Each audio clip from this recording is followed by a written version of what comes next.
Now I already hear you saying, Desolator, I'm way the hell too lazy to separate all my lands out, shuffle it, see how it went, and then take them all out again. That card sorting, I have better things to do with my life. I'm right there with you, my lazy brother. So what we have here are the assistants of our tap dance deck, but we've got 2 different colors of the same sleeves. Same brand, same finish, about the same age, same play level, same everything.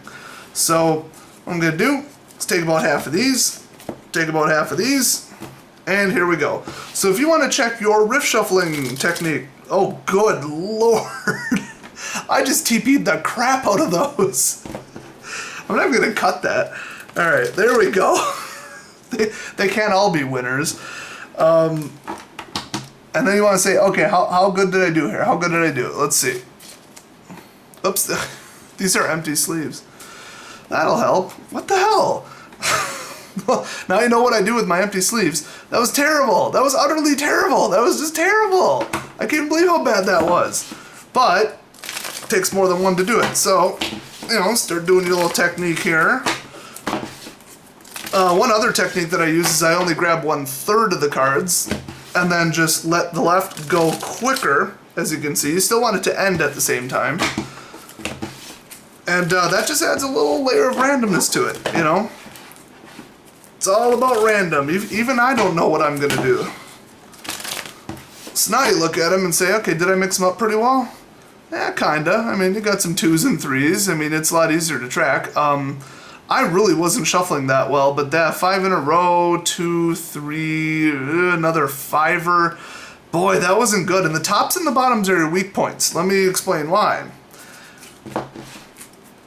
The bottom, you could start at a little bit different time, and you can see I put down about 5. Then the middle, okay, you're good, and then you run out, and it's top, top.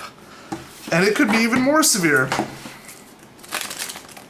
Top, top, top, top, top, top. That's 5 cards that didn't get randomized.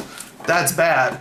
In fact, some people, well, if this is so common, I don't even need to mention it really, but some people will purposely leave really good cards on top. Okay, they got 7 good cards. They want to start with them, and so they'll keep them on top. Then they'll riff shuffle again and keep them on top. And trust me, I can do it a lot faster than this. But if I wanted to keep 7 on top, I will do it. In fact, I really should have put that in the video and proved it. But you know, same 7 cards are on top, and that's a common method of cheating. But you don't want to cheat yourself in that you're leaving the same 7 cards on top, because even when somebody cuts, there you go, they're in your deck somewhere, not random, and that's not good. You don't want that. And you can see still, these are still really grouping. I'm actually wondering if these are the same brand, or if I'm just shuffling really crappy. But the one way to measure it, instead of just, oh, left, right, let's go, is to start like this, and then just try to, you know, blindfold yourself if you can. Pick up the amount you would normally pick up, a little bit off of 50-50, and then see what you can do. Oh, almost split a sleeve. So there's 1. There's 2. I'm actually going to try. These are really bad shuffles so far, though. 3. 4. That's usually when I throw in a chop cut, because, you know, top and bottom, got to mix it up. Oops. 5. Ooh, it's getting rough. 6. Damn it, split a sleeve. Ugh. Chop shuffle again. And then we'll go to, I believe that was 7. So let's see how I did. And you can't say, oh, look, there's 2, there's 3, there's 4. I completely screwed up. No, it's not going to be every other. I mean, it's not going to be, you know, just every other. It's just not. That's a little bit unreasonable of a group, but the rest of it is pretty good. And that, you know, that might happen. I mean, you might naturally pull 5 lands off the top of your deck when it's completely random. It can happen. You can see these are very mixed up. And there's another big group. And a little bit at the end. I feel suspect of those. Let's see if I can break them up a little bit. Because I didn't look up the probability chance of 5 cards being contiguous or whatever.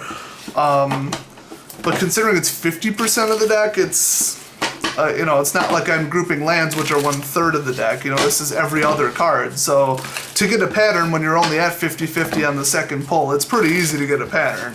You know, you get a long chain of 4, and it's, I mean, what even is that? 12.5% chance happening? But then you got to consider the fact that there's 60 cards here, so getting 4 or 5 in a row is extremely common. It's almost weird if it doesn't happen in 60 cards. Whoops, there we go. If you screw up a shuffle, you could just reset it, or you could just pick it up and try to drop shuffle it from the edges instead of trying to riff shuffle it with your thumbs. So you can see me do that every time I screw up. There we go. So a little bit more riff shuffle action. Let's see, we got 2, 1, 2, 2, 1, 1, 3. Wow, 1, 1, 2, 2, 2, 2, 1, 1, 4, which, okay, that's within the odds. I mean, you can see these are pretty decent. So apparently I even need to work on my shuffling method, but I deeply suspect that one of these was on a table with some kind of coating or something. I mean, these are literally 2 completely different decks. I did build them at different times, and different colors of plastic based on the die might actually have slightly different friction. They might be prone to sticking to themselves. So keep that in mind. So other than not splitting your sleeves and practicing and keeping in mind that practice decks aren't going to be perfect, you could definitely look at these colors and then just easily resort them back out when you're done. It's kind of a pain, but once you get the technique down, you got the technique down, and you will be surprised at how unbelievably bad you are at shuffling, probably by analyzing it this way. Oh boy, these are a mess. Let's fix this. Now I know you guys are going to go nuts if I don't mention pile shuffling, because that's like the ultimate. All the pros do it, and oh, I see all the experienced players do it. It must be great, right? Depends. I can't really give a definitive yes or no on that. What you're doing is you're really mixing up the cards, that's for sure, but you're doing it in a very precise mathematical pattern. So is it really randomizing if it's a pattern? No, that's why I think overall it's pretty much a waste of time. But if your sleeves are sticking, or if you just find yourself to not be shuffling very well, or if I personally have been playing and I pull some anomaly of a hand like 6 lands, I will pile shuffle it. Because I'll blame myself and say, I must be bad at shuffling today. There's something wrong with my thumbs. I don't know. Something wrong with the table, the surface, the cards, the sleeves. I need to mix this up. I need to make these not touch. So let's see what we can do here. Here we go. Here's my deck. Now this result should be really obvious to anybody who's good at like 4th grade level math. Wow, I'm really mixing these up so well. Oh my gosh, wow. Look at the level of mix-up I'm doing. Okay, pick them up. Woo, there we go. Wow, look at that amazing randomization. That's so random. My deck is just an unpredictable monster right now. Oh wait, no it isn't. It doesn't do anything. It doesn't do anything, people. I could have gotten a more random result than that. Here, I'll prove it. By 1 single riff shuffle. And you saw how long that took. So yes, the cards are... Oh, good lord, I split another one. Did I mention I love these sleeves? They are quite nice when I'm not being careless and stupid and rushing everything. There we go. Which one would you say is more random? This is almost like too much. Oh, that was... Wow, I did the top like crap. But, yeah, you can see, I mean, 1 riff shuffle ain't great. I mean, I really rushed that. But still, it's certainly more random than this nonsense. I mean, look at that. It's precise. It's perfect. It's stupid. It doesn't make sense. So yes, those are really split up, but let's see what 2 riff shuffles will get me. The other thing that I've noticed, always flatten your cards before shuffling, or you are going to continue to drop them in the same pattern if they're offset. That's huge. And I just did that. There we go. Alright. That's pretty random. I mean, it's doing a hell of a lot better than this is. In fact, you could just lay them out. Wow. What a difference. Alright. So, pile shuffling, it's a completely pointless waste of time. Unless you think that something you're doing with this method is not working, then pile shuffle them. Because It's just what you have to resort to. Now, if I were to take these and pile shuffle them again, because I know people are going to say you don't pile shuffle once, you pile shuffle 2 or 3 times, preferably 2. All right.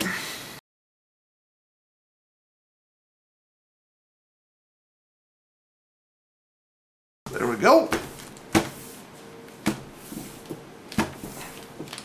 So that looks better already, right? It's not bad. I mean, look at the edge. That's not bad. But it is. It's too perfect. I mean, look at that. That's not random. People can say, oh, they're so mixed up, they're so random. It's not random. Look at the pattern. It's not random. There's a difference between looking nice and splitting up the cards nicely and getting the cards as far away from each other as you possibly can and actually randomizing the cards. So this looks like a dang candy cane right here. Some kind of disgusting, rotten candy cane. That's not good enough. But if that's how I started, and then I throw in a couple riff shuffles, whoops, come on.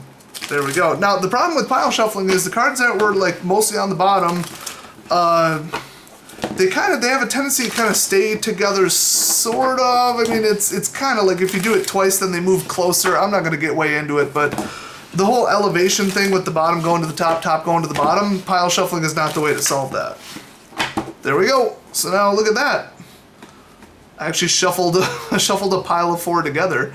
So that just goes to show a pile of 4, pile of 5, it's likely to happen. That's the odds.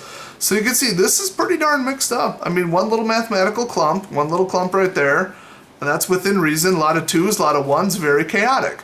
So if I don't believe in my shuffling is not working, I don't know what's going on, I'm going to pile shuffle again, then riff shuffle about 3 or 4 times. And then you'll get a nicely mixed up deck. So it's not like it doesn't work, but it doesn't work by itself. That's absolutely for sure. And if all you do is pile shuffle, and cut, your opponent, if they know what they're doing, is going to assume that you're cheating. So don't do that. Now there's one more method that I have to get to because every single cheating, clueless, net decking pile of crap at my local gaming store, my former one, would do this. I honestly don't know who started this, if they just thought it looked cool or what, but you go like this. You just, oh, look, I came into it. There we go. Oh, yeah, oh wow, just look at the randomness. God, I should have color coded this to show how bad this is, how this absolutely doesn't work at all. Just take a guess why I think it doesn't work. You're taking a bunch of cards, usually a slightly smaller pile, you're kind of working them into the middle. I practice this method of shuffling all the time. So you're kind of working them into the middle, and your top and bottom cards never change. You're like top 5 and bottom 5 don't change. I mean, that's just as bad as riff shuffling like a complete idiot. Plus, this is the slowest way of riff shuffling I could ever imagine. And if you see somebody doing it, they're probably cheating. So what one guy was doing, I'm not going to get way into it, I think I already made another video on this, but he was kind of tilting a little bit. Okay, right here, just holding it like this, I can see that bottom card is a land, and I am almost 6 feet tall, so I'm standing up perfectly straight.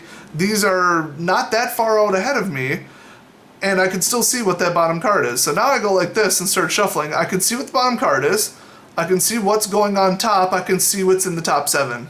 Simple as that. So they made a rule that you have to now not be looking at the face of the card. So if you want to shuffle this way, which they almost just made this method of shuffling illegal, basically. If you want to shuffle this way, you got to do it like this. You have to not be looking at it.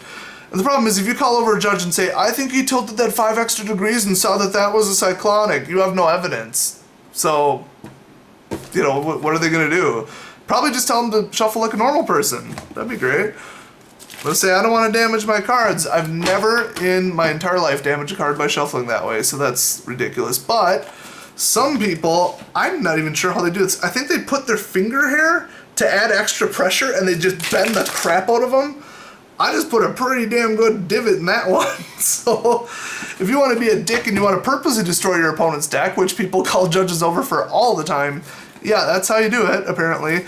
But I'm barely putting any pressure at all. I mean, it's just the softest thing in the world. I'm practically just letting gravity do the work. You don't want to just put tons of spring pressure on it, or, well, I'll show you what'll happen. They go all over. the more force, the more they want to bounce these directions. It's all vectors and force and arrows and crap. See, it's like you're in school right now. So if you see somebody shuffling like this and they're doing well, they're cheating. And if you see somebody shuffling like this and they're doing poorly, it's because this is a stupid way of shuffling that doesn't work. And honestly, I would just shuffle their deck for them. I mean, I know people love it when you do that, but I'd say that was utterly ridiculous. You didn't even touch the cards on the top. I'm not just gonna cut, I'm going to shuffle your entire deck and I'm gonna do it properly. And then they'll say, oh, Judge, he's riff shuffling, he's damaging my cards. And they can get out a microscope and look up all the edges of the cards, and guess what? You didn't damage anything. You never have, you never will. Half the time they double sleeve them. So that's about all I have to say about shuffling for now. I know it was very extensive and it covered everything, but that's because this is the most important topic in all of Magic besides, I guess, following the rules and knowing the rules and not breaking them and not cheating. Other than that, this will lose you a match second as fast. So shuffling will lose you a match almost as quick as like cheating or getting disqualified. It's that important. I'm totally not going to get into the math of it in this video because people just hate when I make math videos, but hopefully with the color coding and all that and with the different methods of testing it out, I helped you guys out. So if so, hit that like button, hit subscribe for all kinds of new videos that are coming up in the future, and I'll see you guys next video.